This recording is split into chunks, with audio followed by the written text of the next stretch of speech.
the first season of the Sunday SITREP.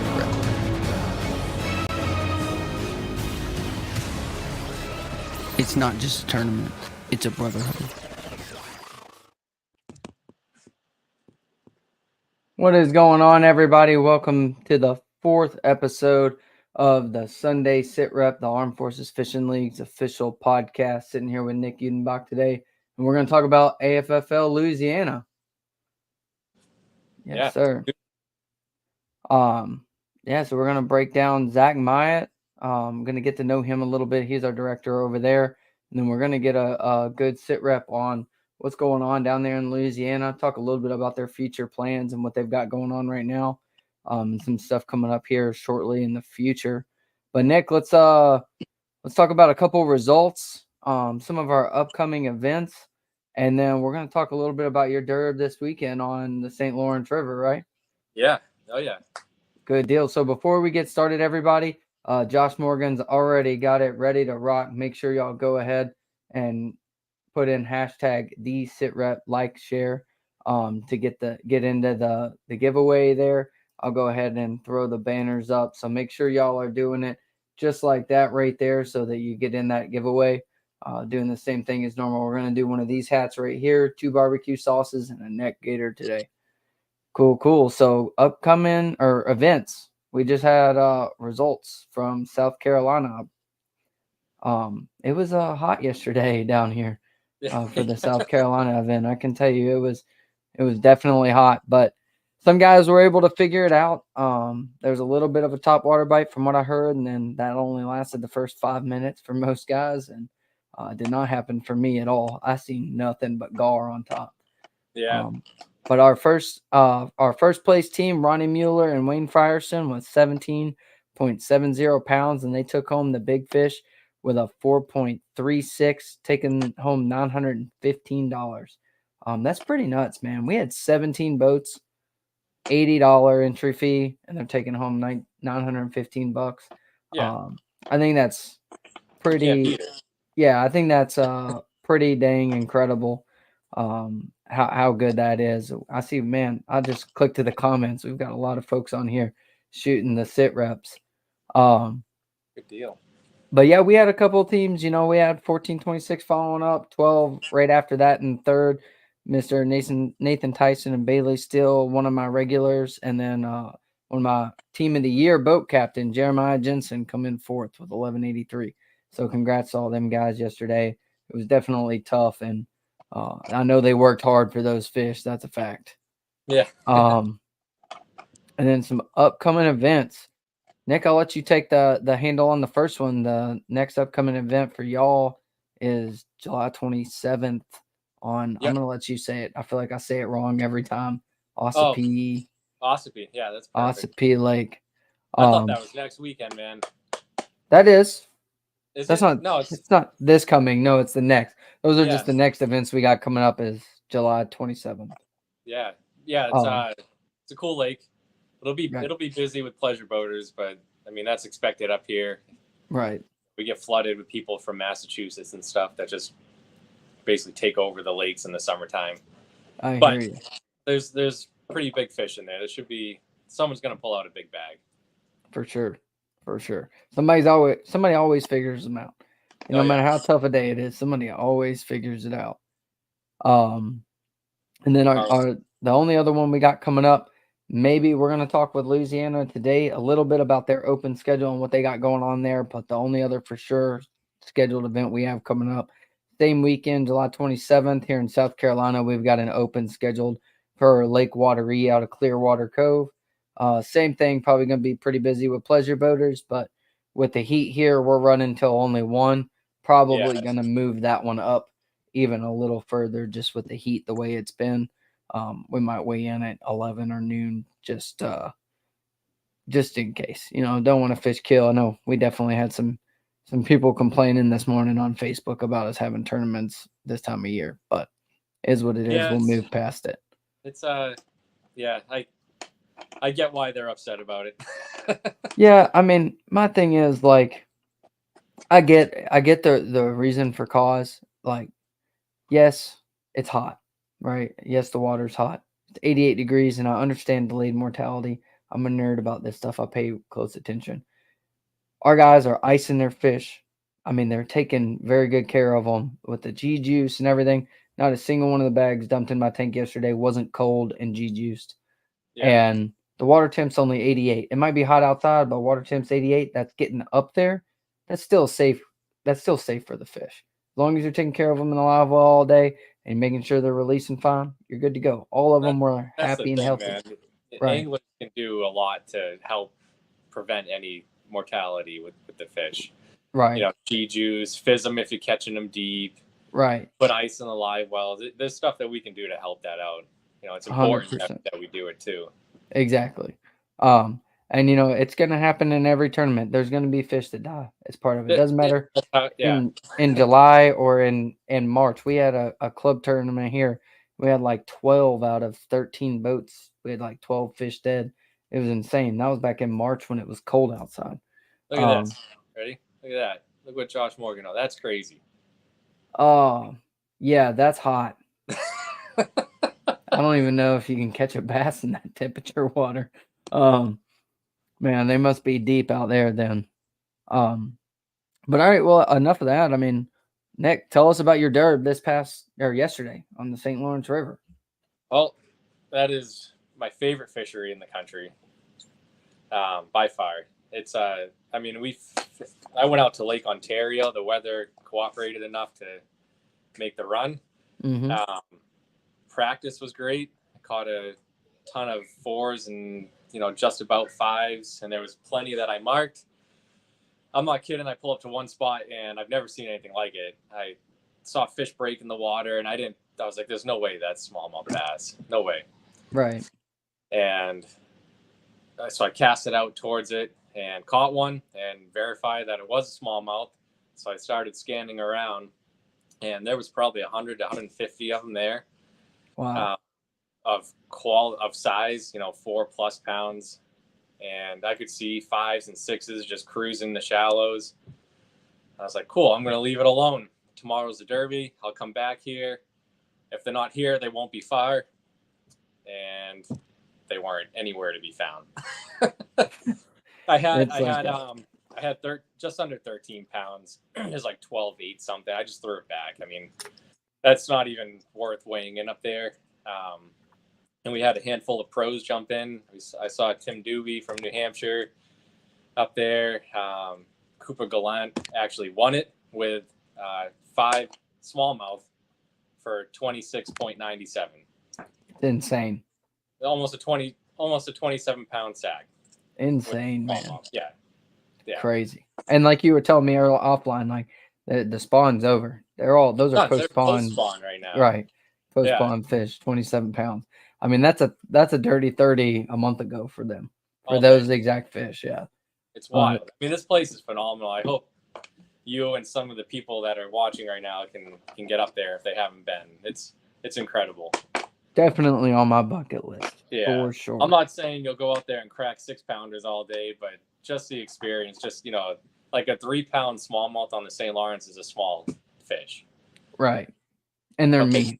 And they're mean and fun. Yeah. Mean and fun. Yeah. Well, speaking of St. Lawrence and up there in New York, let's bring in our Louisiana director, which is by way of New York originally, Mr. Zack Myott. What's going on, man? Hey, how you guys doing? Good. Doing pretty good. Let's chat it up about New York for a second, since that's where you're from.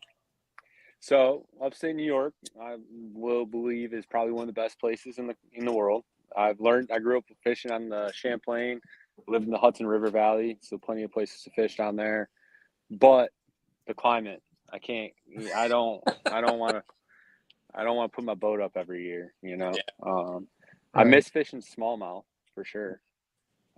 Fishing smallmouth is fun, but catching 5-pound largemouth is a lot of fun as well. So, yeah. The New York is honestly, I think it has some of the best fishing in the country, hands down. Just the caliber of bass you can get, this in the top-notch lakes. You have Cayuga, Oneida, Champlain, the St. Lawrence. Like, there's just so many great lakes. And some of the smaller places, I actually passed one that was talking to Zach about. It's a little reservoir, and he said it's phenomenal. Like little honey holes like that. The Tom Hannock, that's where I caught my biggest bass ever. When I was on my 5th birthday, my dad brought me fishing there. I actually saw it on my ride home today. I was looking out there, and 2 huge bass broke water. Goodness. I don't remember the weight, right? I was 5. I remember my dad like measured it or something, and because he's not a big, he grew up. He's an everything fisherman, right? So he measured it. It was like a 25, 26-inch bass, but at 5, that's the moment that I have in my mind where I remember falling in love with fishing. Is 5 years old, my dad bringing me out to go fishing on Tom Hannock Reservoir. Yeah. Still your biggest fish to date. Yeah. I mean, I'm sure it's not, right? I landed a 7 inside of a tournament, but like, it's the one that I remember getting the most excited about catching a big fish, you know? Right. So Mike Sheehan, that was caught on Cayuga. I just saw that when we were up there. It's like 12.3 something. Goodness. Yeah, it's crazy. I didn't know the largemouth got that big up there.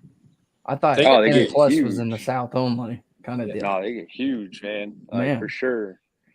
That's crazy. You gotta figure like Champlain is like almost like a little ocean, you know. Fair.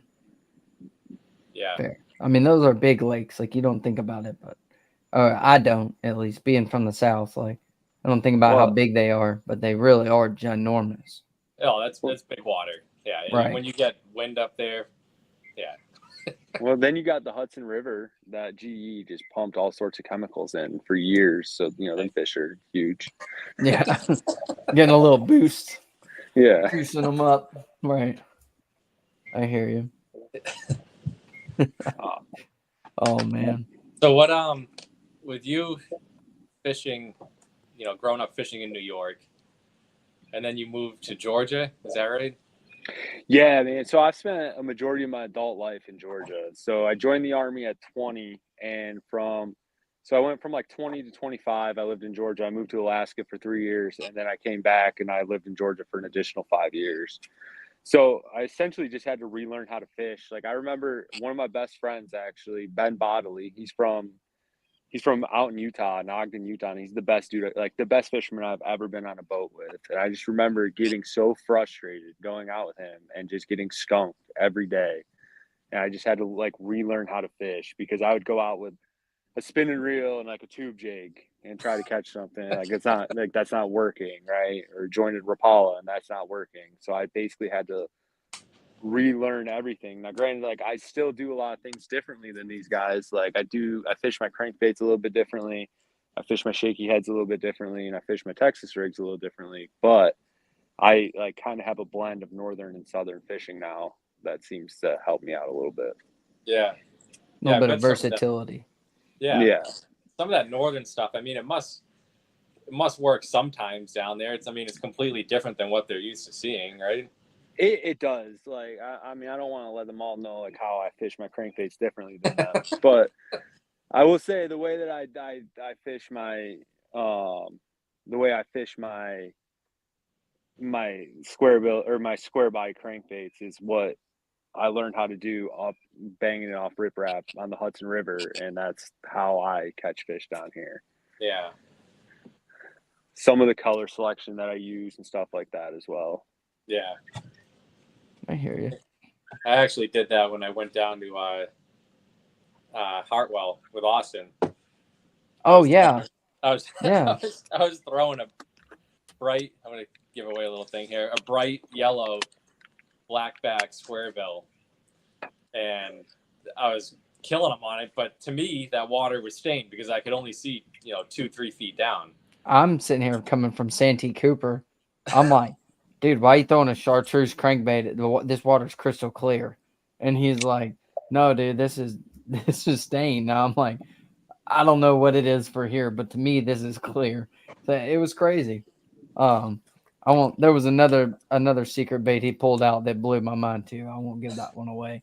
And it's worked for me ever since, no matter what the water looks like. So with with me, the best way I can put it, if you look at how I mean, obviously I'm not as good as Mike Iaconelli, but if you look at some of the techniques that Mike Iaconelli uses, that's very similar to how I fish in a lot of ways. I Yeah. got you. Tracking.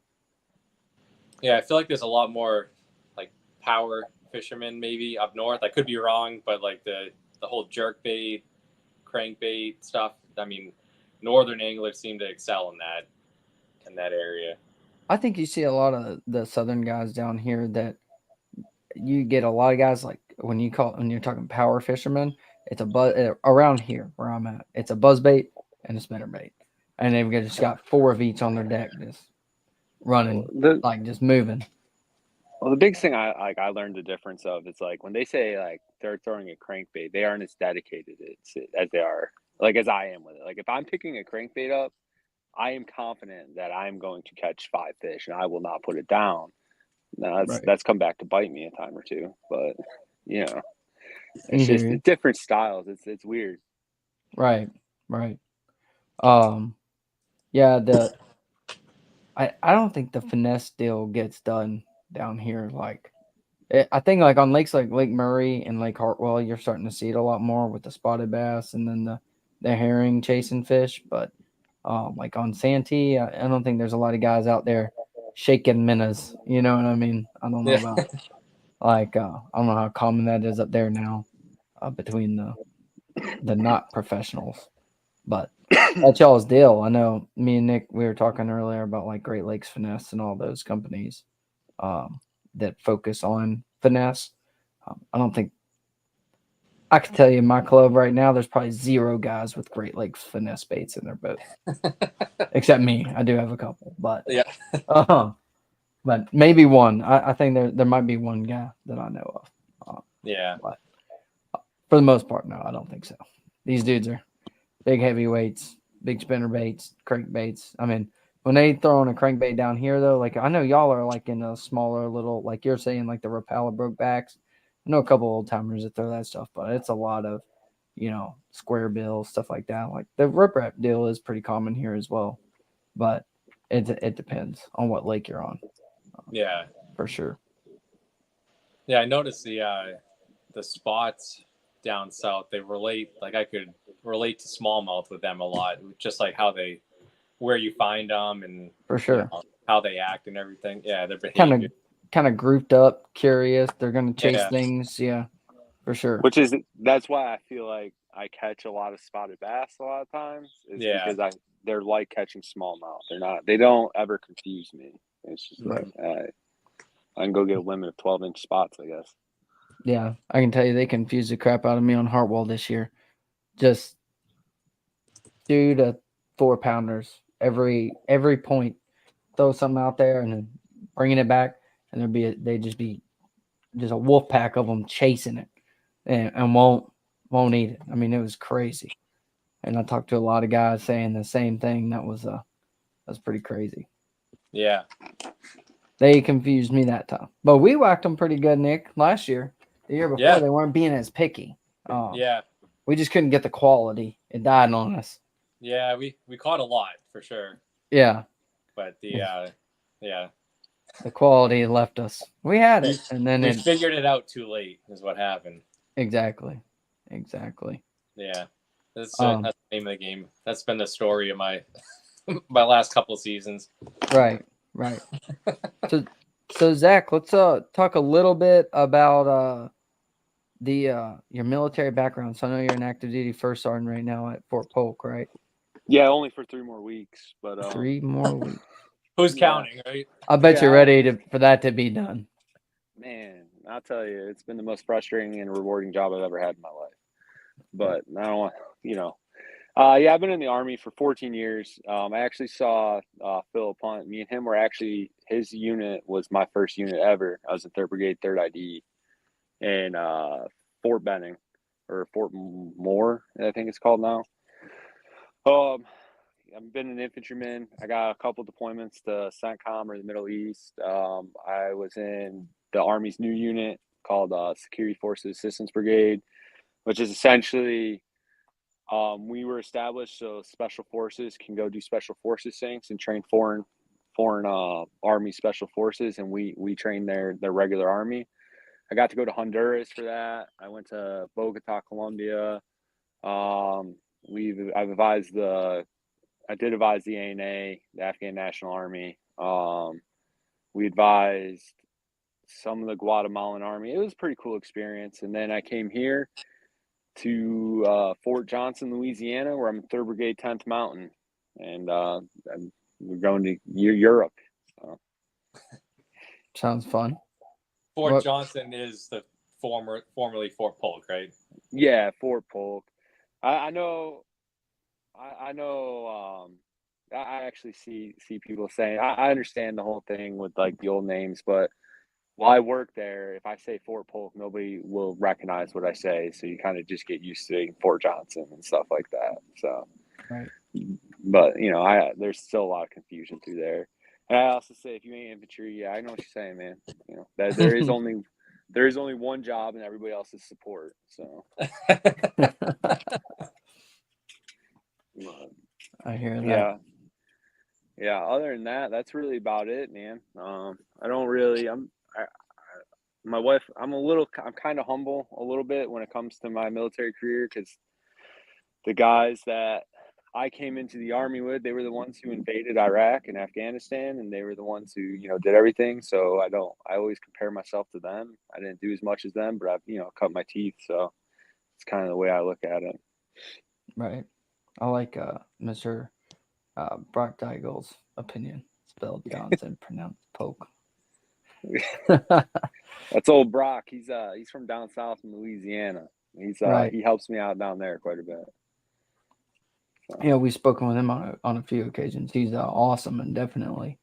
It seems like he's more passionate, just as passionate, if not more passionate, about all this than we all are. Yeah, he's a good dude. He's. I always tell Nick, I say, if we're comparing people, he's probably the best person out of all of us. So. I hear you.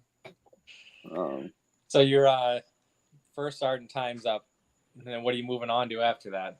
I'm going to go be an OCT, so I'm going to go watch units that go through JRTC, their big culminating brigade event, and tell them what they did right and did wrong, and then I'm going to go home and I'm going to fish a lot. So that's what I'm really looking forward to.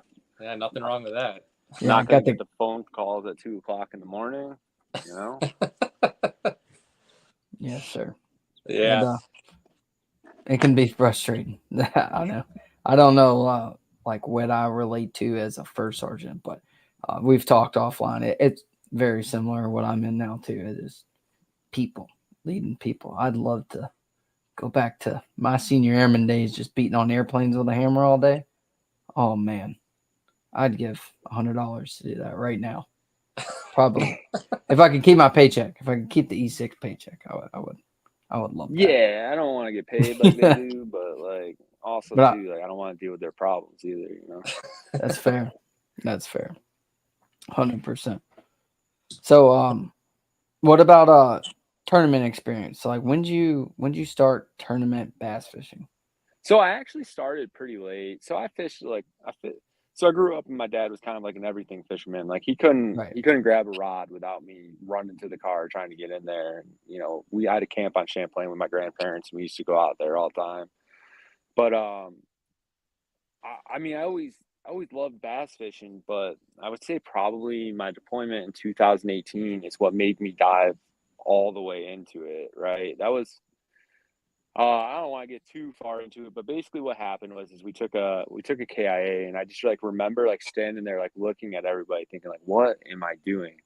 And then for some reason I was I decided that I would try to pursue my dream of tournament fishing and see if maybe I can make something out of it instead of just saying I wish I could have. Right. Yeah, the only way you're guaranteed to fail something is if you don't try it. So yeah, and exactly. I kind of dove all the way in, bought my first bass boat, and my wife wishes I didn't. From there, everything is history. Right. You what kind of levels have you fished at? You just fished mostly club level. You hit BFLs at all, So I fished quite a few BFLs. I fished like down in Georgia. They have a couple big ones that happen in like you follow Alabama with a couple 100-boat tournaments. I fished a lot of those. Did a lot of club levels. I fish the club levels. I've tried to get away from the club level quite a bit because I don't necessarily like what bass clubs bring with them. I definitely understand that. I'm gonna pull Nick out of here until I don't know what he's got going on. He went black on us. Yeah, I definitely understand that the club level definitely. I don't know if I have any club folks in here right now that I currently fish with. There's definitely some drama. Definitely some drama. Yeah, I'm not trying to deal with all of that. And, I like the tournament trail or the league because that takes away some of the nuances. Like I remember I was in the Benning Bass Club and I remember like a full-on fight almost broke out because we were voting to switch from Federation, which we all know Federation is dead, but we were voting to switch from Federation to go to Bass Nation. And it was like almost like a brawl of like old men getting ready to just beat each other up over this. Right. So, right. Yeah, some of the nuances I don't like, but yeah, no, I definitely have aspirations to continue to fish the BFLs and move on to when I retire to try the opens. But I fished quite a few BFLs down in Alabama and on the co side and a little bit of the boater side as well. I hear you. It's tough.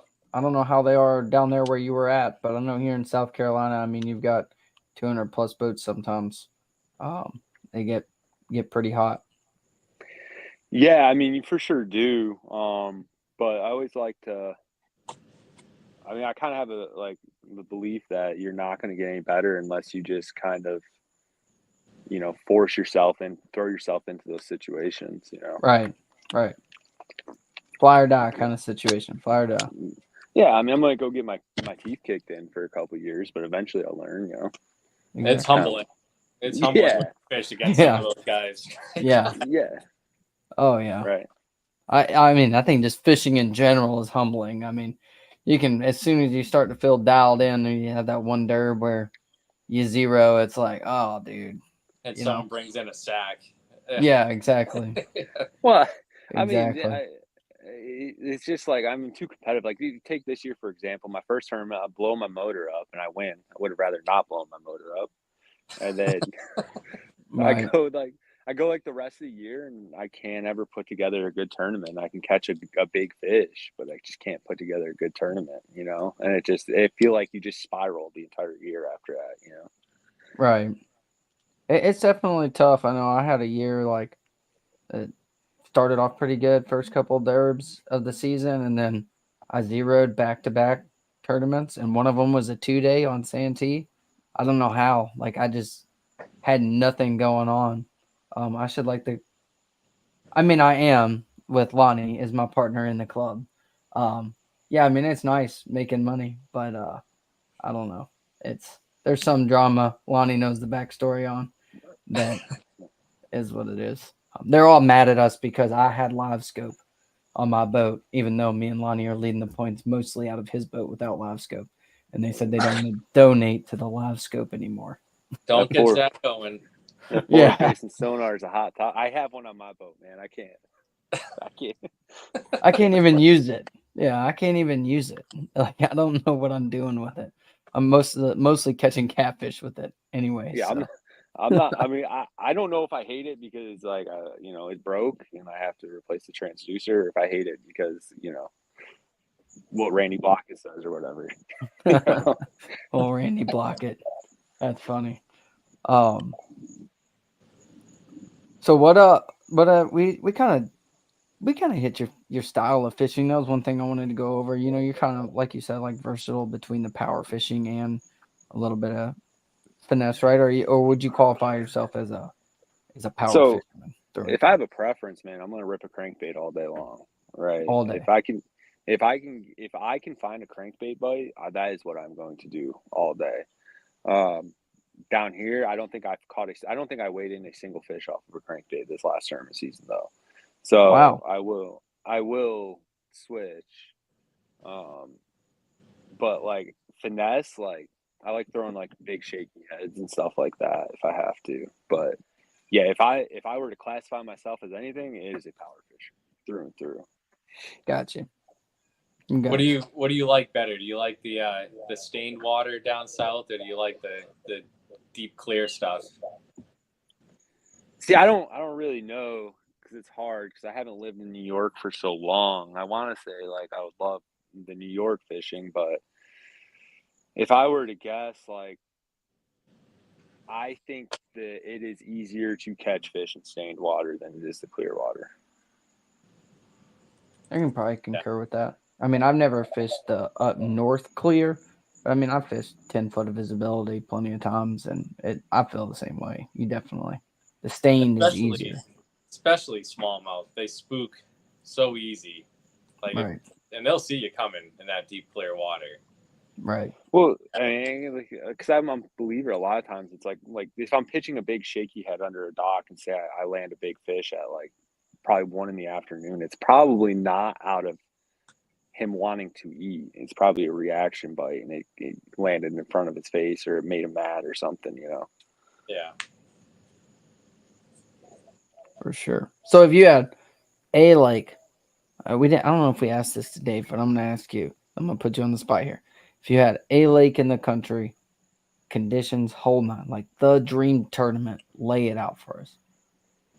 Like, Lake Eufaula, Alabama, through and through. Yeah, but like windy. Do you want it cold? What time of year? How are the fish setting up? Pre-spawn, post-spawn? I'm a big fall fisherman. I think that fall in the South is the best time of year to fish. It's not hot, it's not cold, and they're eating before they get ready to go. And I can rip crankbaits across rocks all day long. I do find I really don't have a huge preference. I actually I like fishing in the spawn. I like catching the fish in the spawn, but I hate the spawn because you spend so much time trying to figure out when the spawn is. Yeah. But I would say either right before pre-spawn or the fall. The fall is my favorite time ever to fish because they eat so much. Oh, right. Yeah. They're aggressive. You're catching big sacks. The springtime is great, but And that's when that crankbait really plays a factor. I know here in the South, I think that's sarcasm, Nick. Is that it? we put up there? That's our next open. I don't know. Maybe Gage is trying to tell me something. He's gonna whip my butt next weekend. But Bayou Chicot, where's that? That's on y'all's list this year? Josh says that because that's out of all of the lake. For some reason, out of all the lakes on our schedule, that's the one that I always manage to do the best on. Like I don't know why. It's something about that lake. It makes sense to me, and I can break it down fairly easily. Got you. What's the one? What's it? Cato or Cato? How do you say it? Cato. I saw some videos of that place. It looks like you're going through the Amazon. So yeah, it's not actually. I think Toledo Bend was probably worse. Than it's. So Cato was a very tough lake to figure out for me because everything looked the same. So you got the boat lane that is 7 feet, and then everything outside of the boat lane is cypress trees, and it's about 4 foot of water. So they're like, and that's everywhere on the lake. It's like I don't know what made the cypress trees I caught fish on better than the other ones, but they did. So I thought Cato was a tough lake to break down. And then aside from that, you had a slot that you had to contend with.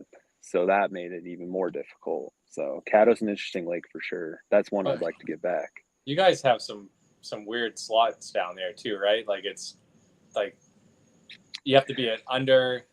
Yeah, I can't remember what the slot is off the top of my head. I think it's like 13. It's either 13 to 16 or 13 to 18. You can't keep. You got to throw back, and you can catch anything like under it. You can keep or something like that, and then over you can keep.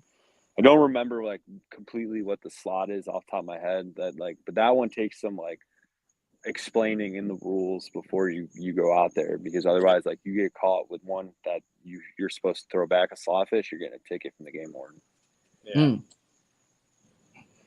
Goodness. So, yeah, it was a tough lake. That is one tournament I would like to get back because I feel like I lost that tournament because I caught a 5 and I didn't fish the slot, and I should have gone and caught unders after I had the 5, and I would have won. So you were just targeting the bigger fish, but if you had a limit Yeah. of it, yeah. Yeah, Yeah, that's one great. I'd like to get back.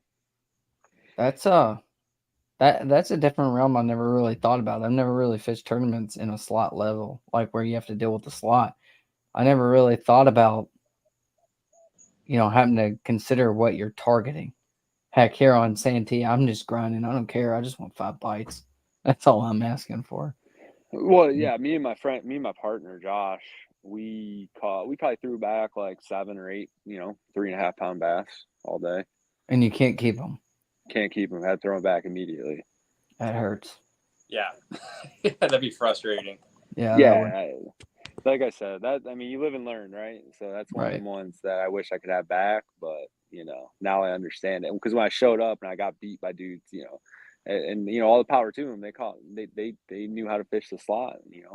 I had a 5, but they caught unders and beat me. Mm-hmm. Yeah. So you said Eufaula is your favorite lake. Why do you pick that out of any other lake in the entire country? the fish is like a Florida lake, right? So you have everything there. If you want to go punch, you can go punch and catch big fish. If you want to throw crankbaits across the riprap all day, you can throw crankbaits across the riprap. If you want to like tuck up and back into some like marshland and throw a topwater frog all day, you can do that, and you just catch big fish. Big fish. Like, you are not even in contention on Eufaula unless you have a 25 to 28 pound bag. Crazy. That's insane. Yeah, crazy. Yeah, it is the most fun. Lake I've ever fished. I love it. I spent almost every weekend out there when I lived in Georgia. That'd be a good one for a national sometime too. Yeah, it's kind of Yeah, centrally located for everybody. I would love that. There's no pre-fishing for you though. I'll Yeah. probably go get absolutely creamed, right?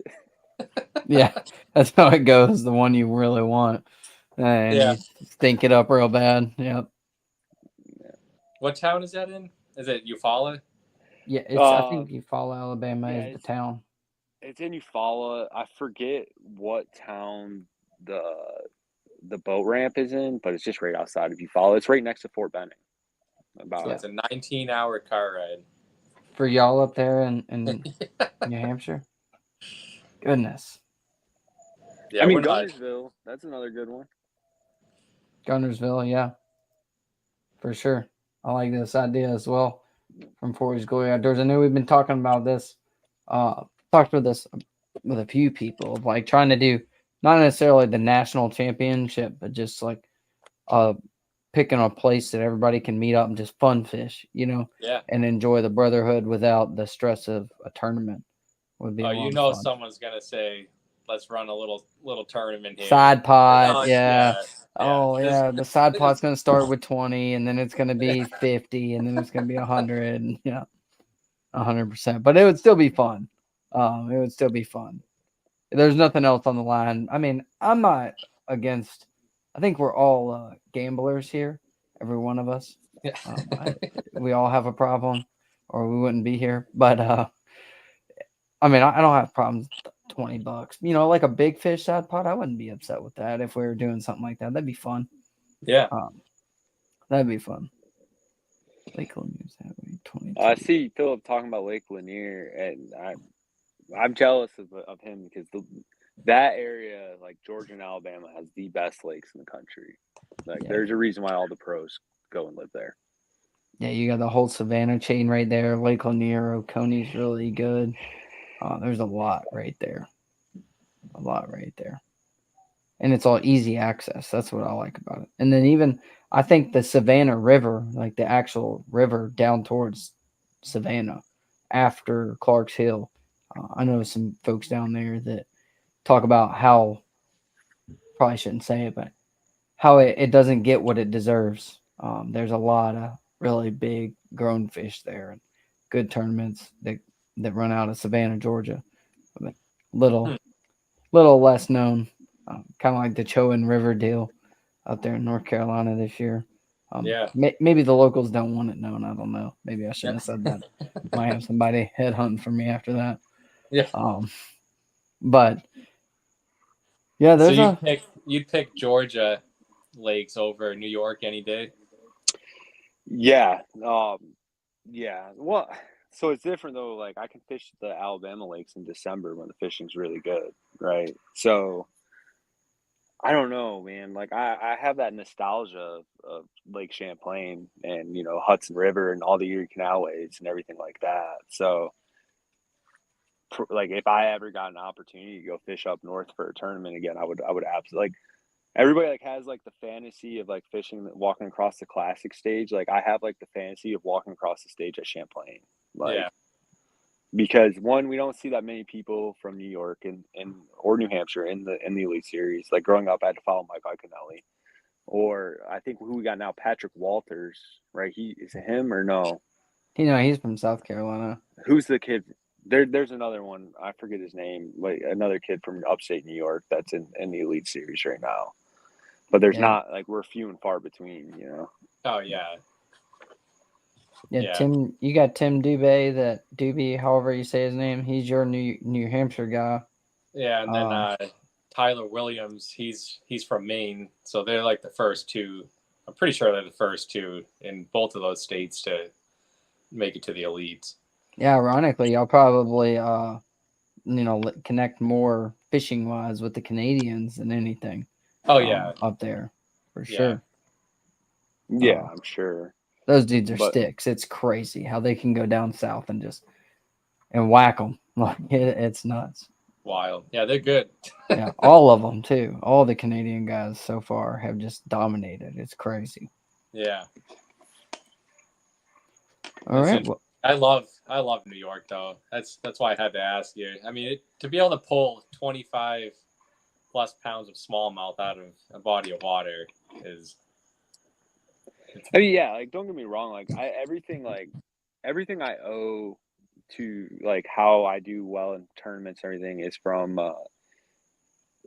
learning how to fish in New York, right? Like, because even if you look at my style, like the way I throw crankbaits, the way I throw shaky heads, the way I throw anything is from learning how to fish in Lake Champlain or learning how to fish for northern pike, believe it or not, in the Hudson River, things like that. So I owe pretty much everything to learning how to like getting good at fishing to up there, but I've spent so much time in the South. Sometimes I'm curious, like how much of a northern angler am I actually anymore? Yeah.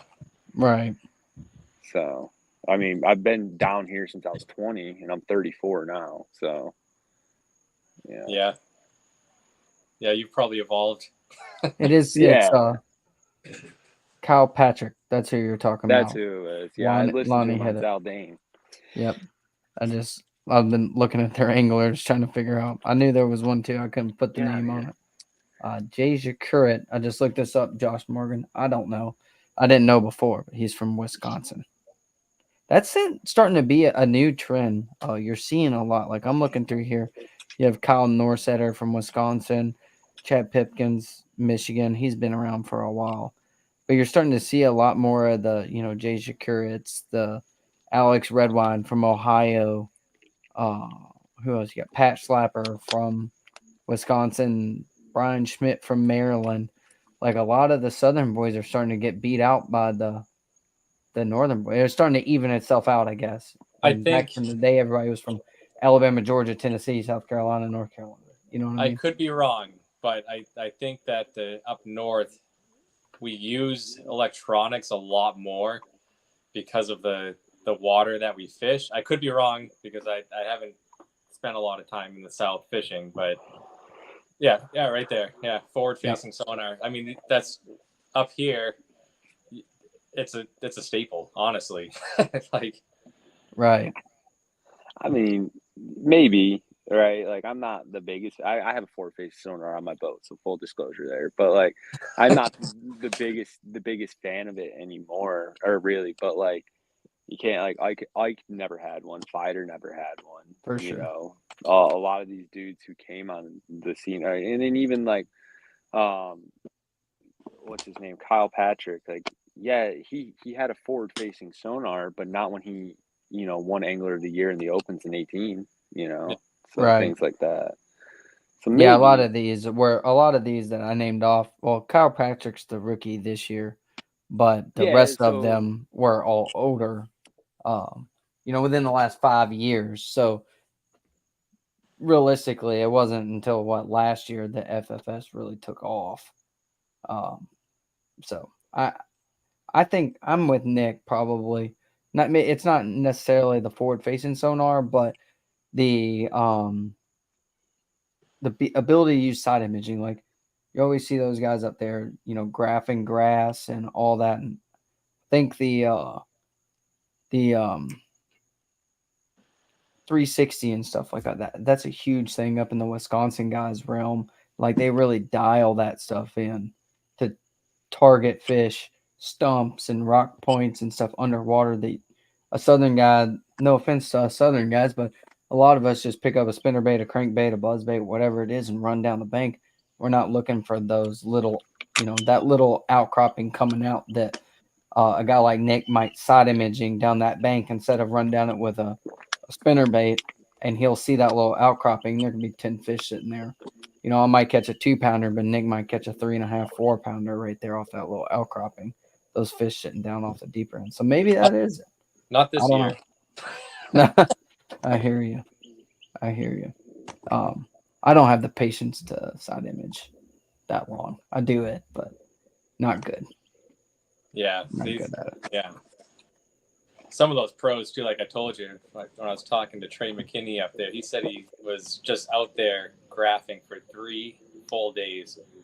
Just picked an island and just went around it for 3 days graphing. Nope. That's Mm-mm. I told him, I was like, I don't know how you do it. I have to pick up a rod at some point. Like I can't sit there and graph. But I mean, that's why he's Trey McKinney and Exactly. Yeah, I understand. Yep. Same. Yeah, I can't do it. I get so bored. I do it. I'll make 3 or 4 passes down a ledge. Like I was trying to figure out some ledge stuff. I won't name the lake. And I did figure out a couple things, but it was like make 3 or 4 passes, see a couple of fish sitting stacked up off the ledge, a couple stumps there, drop waypoints, turn around, and I'm fishing for them. Should be just okay. Those are fish. I know I can come back and catch them, but I should just be going down the ledge and finding more hard spots or whatever. But it is what it is. So you're getting ready to do some opens too, right? Yeah. Yeah. So,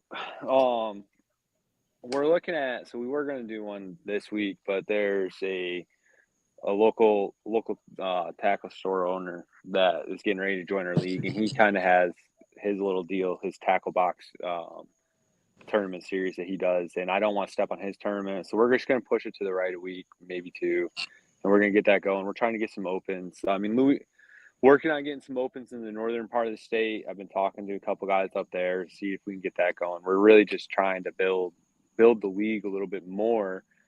I know I discussed my love affair with New York because that's where I'm from, but Louisiana is where I plan to retire. I love this state, and the fishing in this state is awesome. Like I get to put my bass boat inside of a bayou and go pitch cypress trees all day and, catch fish. So that's pretty awesome. So I think that we're growing. I think that we're trending in the right direction. It's just I think we're working on getting the word out there a little bit more. One unique problem that I run into is we're competing with solely fishing clubs that are on Toledo Bend or on Sam Rayburn. So trying to get people who don't want to just fish Toledo Bend and Sam Rayburn is kind of a challenge sometimes. Yeah, that's definitely a thing here too. You see a lot of guys that only know Santee Cooper and they won't leave it. Same with Lake Murray. Like they dedicate to a lake and they don't want to travel around and do the other things. There's nothing wrong with that. It's I don't know how you appeal to those folks, like dudes that have like we've got some guys, one guy told me he's never even been on a lake that's 45 minutes away. He's lived here his entire life, never been 45 minutes to a different lake. Spent his whole life on one lake. That's kind of crazy to me, but I mean, he's good. You know what I mean? Like he's a hammer on that lake and that's what he does. So is what it is. And that's a tough one to fight, to battle, to try to get them to commit. And I don't know that you ever really do, right? Like Right. I think I think it's like trying to find the people who have tournament aspirations. Really, granted, like AFFL isn't like some of the other tournament leagues that I've been in, where it's just solely competitive, like we were talking about, where like you get onto the lake and you go out to the no wake zone and you sit there by yourself and you rig tackle and you look at your graph. That's not really quite like what it is. People will sit and talk at the ramp, and I've I, tell some embellished stories a little bit, but that's what we do. But Right. so it's not quite that competitive, but I mean, there still is tournament aspirations there. Like all Louisiana's been talking about is how they want somebody from Louisiana to win the national championship. So that's pretty cool. I think it's just trying to appeal to those dudes who do have those tournament aspirations. Right. Yeah, I think that's what's going to separate us in the future too, is people come out and see, is it's exactly what you said, like that brotherhood aspect we talk about is happening. Like, I know you and I talked a little offline about exactly what you said.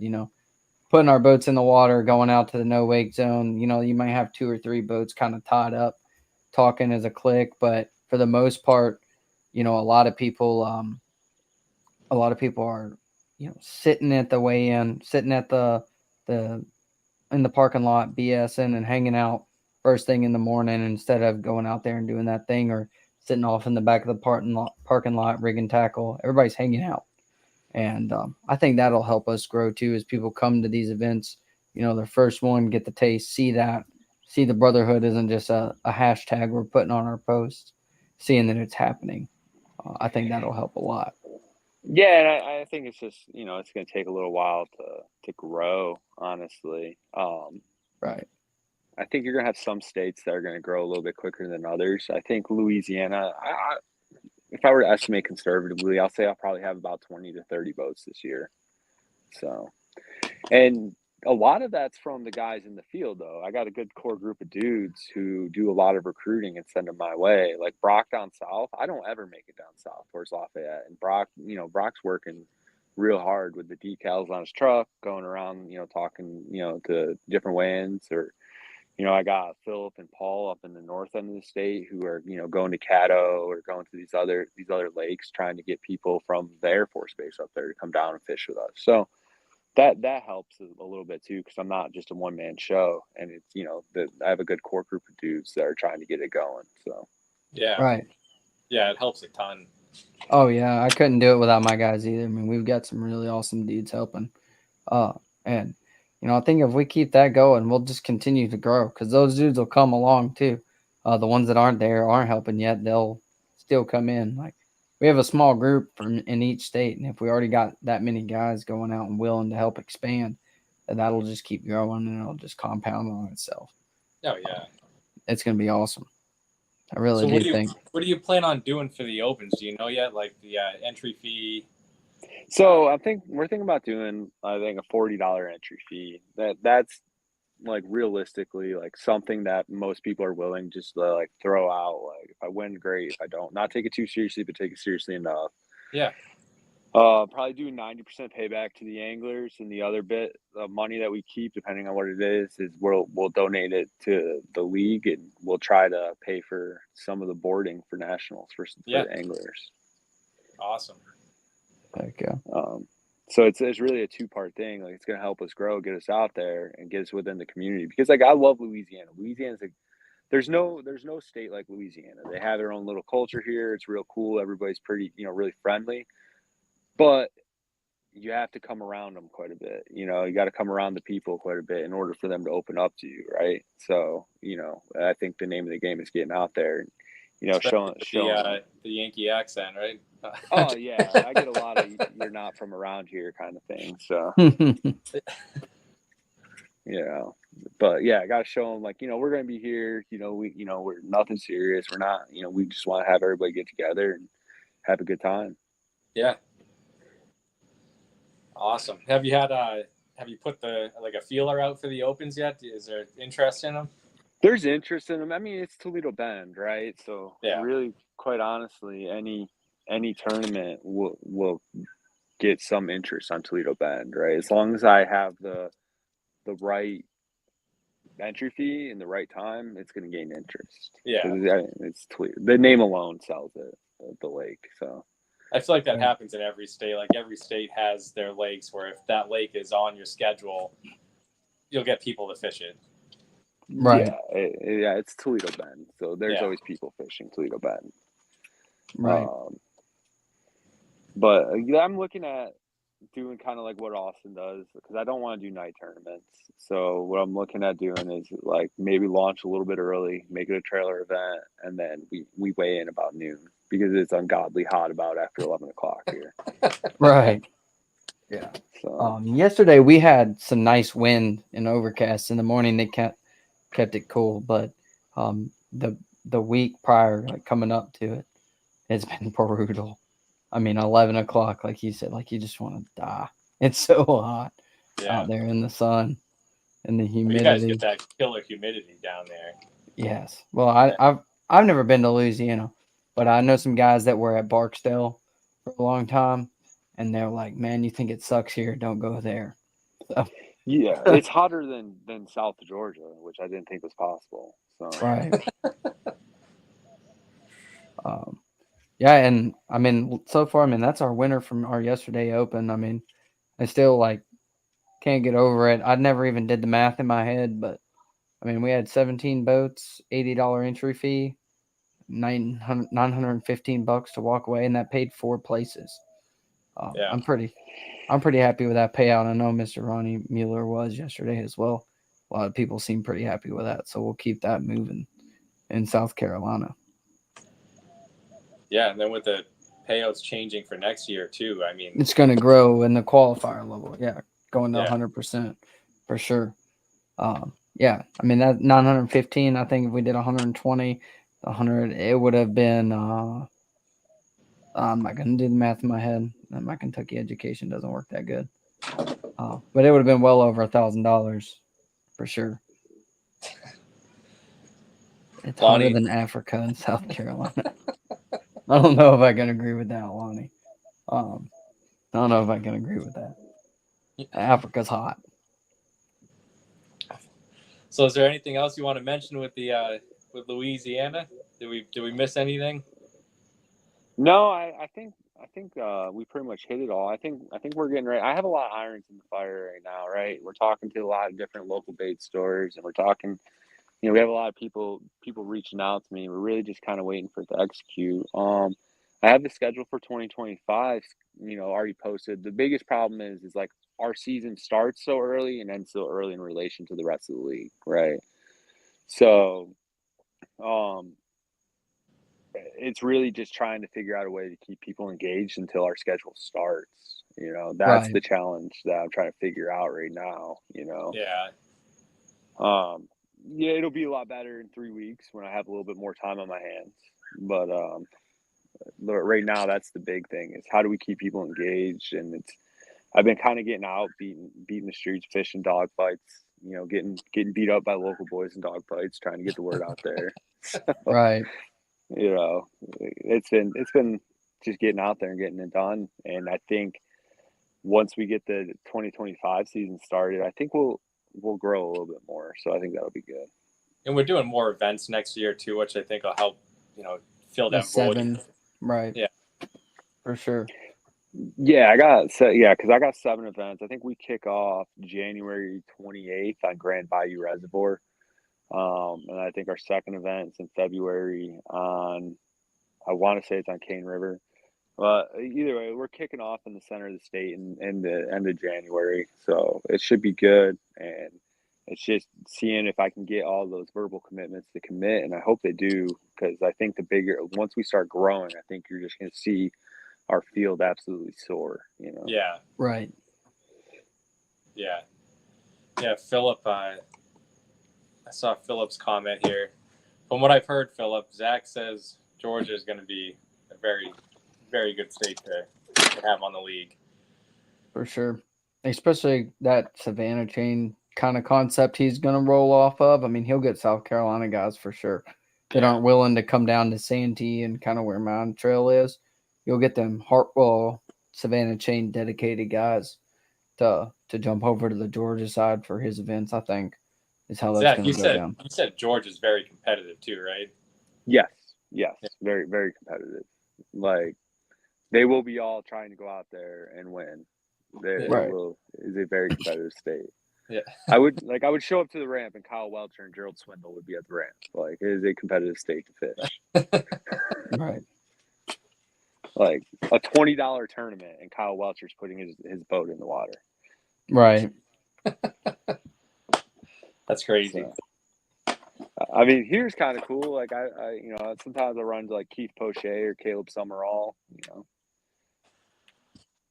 Yeah. I don't see it a lot. I see Brian New on Lake Murray every once in a while. Unless there's an event going on, I don't really see anybody. I've seen Davey Hyde out on Santee a couple times randomly, just idling out of packs for whatever reason. But I don't see a lot of folks around here, other than those two. You don't see any here, so I used to never seen them. Yeah, Alabama. Brian New, I mean, he always jumps in the Guardian Classic. Speaking of which, I want to talk about that. I have it in my notes to make sure we talk about that. So real quick, while it's in my brain and I don't forget it, the Guardian Classic, we had For His Glory Outdoors on here 2 weeks ago. I want to do a big call to action here. If you guys are able to go come down here to Lake Murray on August 31st for the Guardian Classic, please get over to Facebook, follow For His Glory Outdoors. He's on Instagram as For His Glory Outdoors too, or if not, go to his website, forhisgloryoutdoors.com, and make sure y'all are getting involved with that. I'm going to have him send me some information. He's doing a raffle for a Glock and an AR to help raise money for the organization. Pretty awesome deal on how he's running it. It's $20 a ticket, buy 5. You get a 5th one, or you get a 6th one free for $100. And he was on here earlier. I haven't seen him comment in a while. Him and Gage Spagnolia are the ones running it pretty good. But that's an awesome event. We talked about it. If you didn't see that, go back to episode 2 and watch that. And please get over there and get signed up. We have a lot of veterans signed up, from what I understand. They need boaters bad. So anybody that can afford it to come out here, please get over there and get registered. Sorry, I didn't mean to derail us. I started talking about pros and Brian New came up, and I was like, I need to talk about that real quick because he's been in all of those events and pretty awesome. Yeah, that's cool. That he takes the time out of his day to go fish something like that and get a vet on the water. I think that's awesome. It is, yeah. Heck yeah, Nathan Tyson. That's what I'm talking about. That's one of our regulars here in South Carolina. Just got 3rd yesterday in ours. Did awesome. Nice. Yeah, like 12 pounds. I mean, that's awesome. Having 12 pounds on a day like yesterday was pretty impressive. So they paid down on the St. Lawrence yesterday. They paid down to 13 places, and 13th place was like 22 pounds and change. That's insane. I'm telling you, man, you got to get up here. Mm-hmm. Yeah, that's absolutely insane. That's big weights. That's why I had 13 pounds. I was like, I'm not even showing up to weigh in. I'm throwing it back. Right.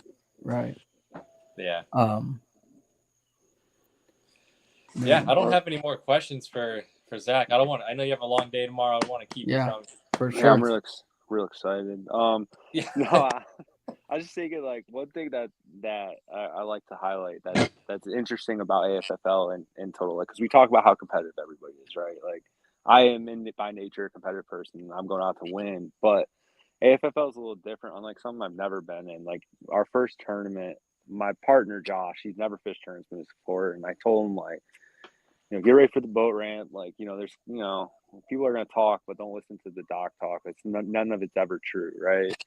And so we get there, everybody's sitting around talking, and everybody's there. I ain't never been out there before. But then you'll hear somebody pipe out, I've never been out there before, but watch out, about 130 yards out there, there's a stump sticking out of the water. You don't want to hit that. Like, just giving these fine details to the lake. But I thought that was funny because you do have, you're bringing back some things that I think we've lost within fishing with the competitiveness. People are getting together and they're talking. You get the embellished stories and the funny moments and things like that. That I think we've really lost in a lot of, like, the BFLs. That's not happening. You know, Yeah. the bass clubs. That's not really happening. Things like that. So I think one thing AFFL is doing is they're bringing us back. It's bringing back the things that we all like about fishing, right? My favorite parts are probably the weigh-ins most of the time, or, you know, the talking at the dock in the morning, you know, things like that.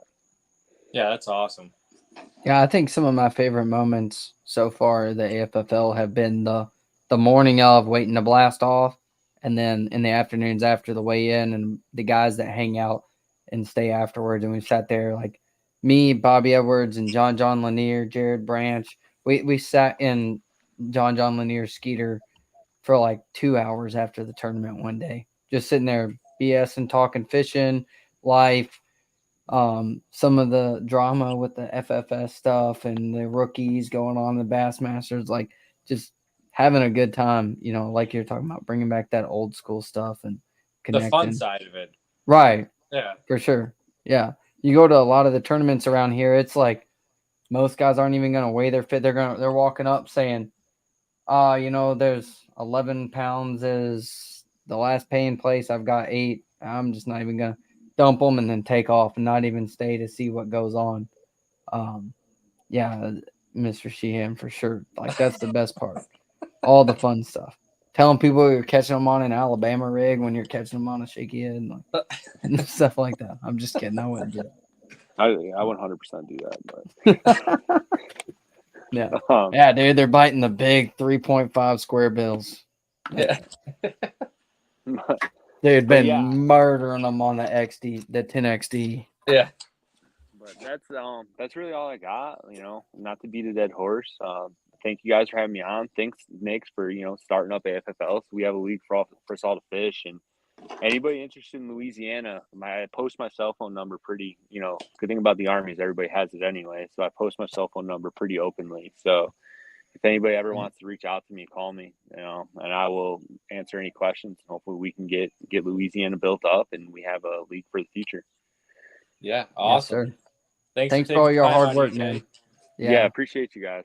Yeah. Thanks for all your hard work and keeping it moving down there, man. For real, it's we talked about it with Dave. Same for you.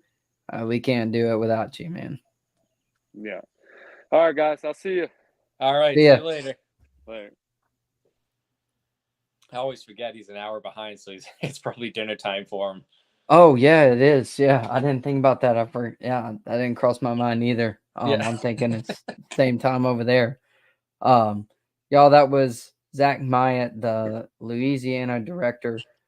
He's been really awesome for us and really keeping the state moving and getting a lot of guys signed up, and haven't heard anything but positive things out of him. I mean, he's been awesome so far. Sure. Yeah, he monitors that. So if anybody does have questions or wants to reach out to him, he monitors the page very closely. And like he said, his phone number is all over the place. So right, for sure. If y'all have any questions, get with him. He's always quick to return my text or message and everything. And awesome dude. Yeah, for sure. So let's I'm gonna do one thing real quick before we get to our sponsors. The giveaway? I'm gonna do it right after, but just give everybody one more chance. Hashtag #DSITREP. Make sure you like, sharing, and commenting. And as soon as we're done, talking about our sponsors real quick, we'll go ahead and get that done. What do we have? What do we have lined up for next week? For next week.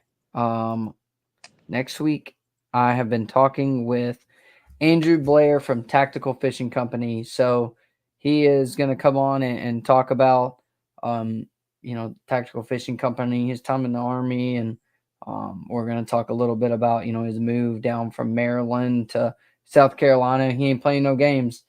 He doesn't have snakehead down here, but he's figured out the mudfish already. From what I can tell on Facebook, he's Oh yeah. whacking them pretty good. Yeah. He's some good ones too. I mean, it seems like he's getting a hold of some good ones, and there's no shortage of them down here. So I'm glad he's already figuring that out. But yeah, so make sure y'all go ahead and do the hashtag #SITREP, like, share, and comment. And like we were just talking about, tactical fishing. I mean, he's one of our Army veterans, and I don't know about his partner, his business partner. I don't know if he's military or not. I think they are. Yeah, pretty sure he said they were. Yeah, we'll have to pick their brain next week on that and get in touch with him. And then coming up on the following week, not 100% yet, but what I'm trying to work out is Mr. Jamie Murphy from Southern Fusion Barbecue, Hank Parker, Southern Fusion Barbecue, kind of tell his story and what he's got going on with Proactive Parenting Initiative, and how he's, has Southern Fusion tied in with that to help sponsor that nonprofit ministry he's got going on there. But big thanks, once again, to Crazy Hick, Baitco, Strike King, Lose, and Yellow Tech helping us out. It definitely makes a difference, getting us some product and just helping share our stuff like we've talked about before. That alone is a huge help when we're this small. Yeah. You got anything you want to mention on them, Nick? No, you hit it. Yeah. Good deal. Appreciate everything they do for us. Absolutely. I mean, we couldn't do it without them. They've been really good to us so far, and hopefully we continue to go down that route with them. Let me get the giveaway. The brain fog from fishing for a week. I hear you, man. I'm surprised you came on tonight. I know you're beat. I'm just getting rattled around on the boat. Right, for sure. I clicked the wrong one there. So yeah, we got 20 entries tonight for the giveaway. Who won last week? So Danny Melinder, I still got to mail his out. So that's something I want to talk about. I forgot about. I'm gonna start setting it to where you can only win once a month. So like Danny, I'm gonna mail yours out if you're watching tonight or tomorrow with this package. I just had such a crazy week, I wasn't able to make it to the post office. But like Melissa won the last week of June, so she's eligible now. So from the first episode of the month to the last episode of the month, if you win, I'm gonna write you down. That way I know you already won that month, just to make it fair. And we're not, and if this thing shows that it just wants to go back-to-back weeks with the same people, we can, make it a little fair for other people. Yeah. And get everybody some merch. I want everybody rocking the merch. Let's see who we got here today. Troy Stinson. Copy that. Mr. Stinson, please send a message to either Armed Forces Fishing's main page or AFFL-South Carolina, or send me an email at AFFL.South Carolina@gmail.com, and we will get you squared away with that. So thank y'all for playing. Thank everybody for playing. I don't have a lot more else to talk about besides, thank you everyone that's tuned in. Thanks for all the hard work. I want to give a shout out to our anglers for sure, Nick. Oh yeah. Seeing all the people that have gone out and, do their things to bring people to us, kind of like what Zach was talking about tonight. I'm so appreciative of it. Yeah, we could not have a league if people weren't talking about it. And the fact that I love the fact that people are talking about it, because it means that they're enjoying it. Right. Exactly. That's the best part of it. Right. But yeah, I'm thankful for all them guys. Thankful for Zach's hard work, just like all the directors, doing the I mean, we're all working together. The directors, the anglers, you, me, Dave, all of us. We're working, and I'm so appreciative of everybody, man. For sure. And I apologize to everybody that tried to reach out while I was gone. I was gone for this whole week. Yeah. So I'm gonna play catch up tomorrow. So if I didn't get back to you or we talked about something, please just send me a reminder. Like I said, I have that want to have that brain fog for a couple days. But again, I apologize for not getting back to everybody right away. Yes, sir. It's been a busy week. It's been a busy week for you and me too. It's been tough. But y'all, I think that's about all we have. Make sure y'all tune in next week for Andrew Blair from Tactical Fishing Company, and we'll get his story out there and show y'all. I kind of want to sneak a couple of sneaky things in there and show some of the baits and talk fishing with him. For sure. Definitely. Talk fishing. But so make sure y'all tune in next week, Sunday at 7, just like we have every time. I'm not going to screw it up this time. It's not just a tournament. It's a brotherhood. Y'all have a good one.